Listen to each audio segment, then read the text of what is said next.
আগরতলা অভিমুখী যুবদল, স্বেচ্ছাসেবক দল ও ছাত্র দলের লং মার্চ এই মুহূর্তে রয়েছে আখাউড়ার কাছাকাছি। সেখানে অনুষ্ঠিত হবে সমাবেশ।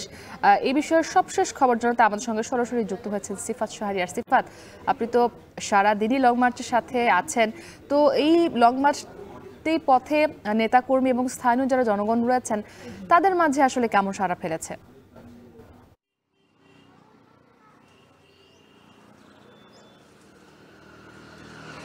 সারা তো অবশ্যই ফেলেছে।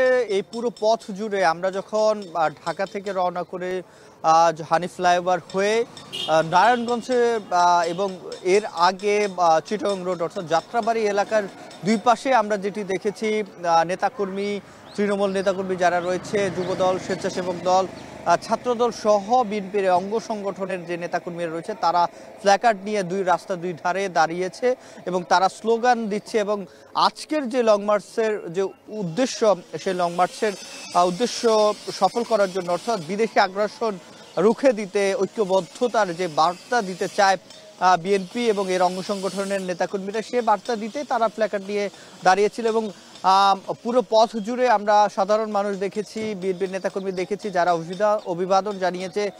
এবং আমরা যেহেতু গাড়ি বহরের সাথেই ছিলাম এবং এরপরে ভৈরবে পথে পথে অনেকগুলো পথসভার আয়োজন ছোট আকারে ছিল, যেখানে শুধুমাত্র কেন্দ্রীয় নেতারা দুই চারটি শব্দ বাক্য ব্যবহার কথা বলেই নির্দেশনা দিয়ে তারা কিন্তু আবারও সামনে অগ্রসর হয়েছে। যেহেতু এই পুরো পথটি দীর্ঘ পথ এবং এই লং মার্চের যেহেতু 9টার দিকে শুরু হয়েছে ঢাকা থেকে, এবং যেহেতু সড়কটি বলা যায় ঢাকা আখাউড়ার যে সড়কটি রয়েছে, আমরা মহাসড়ক যেটি দেখেছি, সে মহাসড়কে যেহেতু স্বাভাবিকভাবেও যান চলাচলের চাপ থাকে, সেই সাথে হাজারের উপরে গাড়ি আজকে যুক্ত হয়েছে এই লং মার্চকে উদ্দেশ্য করে। সেক্ষেত্রে সেখানে একটি বাড়তি চাপ ছিল এবং পথে পথে যেহেতু নেতাকর্মীরা ছিল, তাতে করে খুব দ্রুতই যে আগানো গিয়েছে তা কিন্তু না। তবে আজকের যে উদ্দেশ্য, কিছুক্ষণের মধ্যেই যে আখাউড়া যে স্থলবন্দর সেটিতে পৌঁছে যাবে বলে আশা করা হচ্ছে।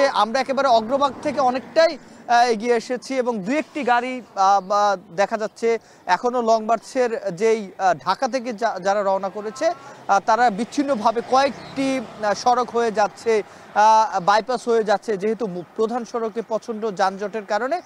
তবে আমরা যেটি দেখেছি এবং এর আশপাশের এলাকার এবং এই প্রত্যেকটি পথ জুড়ে যে উপজেলার কিংবা তৃণমূলের ওয়ার্ডের যেই নেতাকর্মীরা ছিল তারাও কিন্তু গাড়ি বহরের সাথে যুক্ত হয়েছে এবং ঢাকার যে গাড়ি বহর সেটি কিছুক্ষণের মধ্যেই পৌঁছে যাবে আখাউড়া স্থলবন্দরে এবং সেখানে তারা কথা বলবেন, সমাপ্ত করবেন।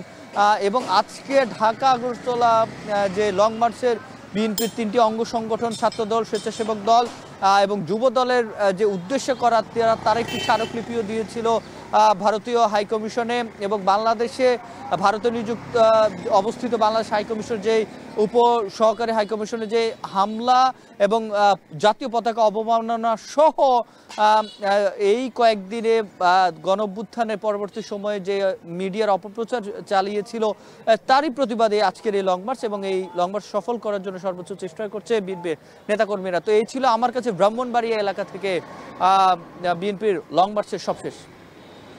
সহকর্মী সিফাত শাহরিয়ার যুক্ত ছিলেন ব্রাহ্মণবাড়িয়া থেকে।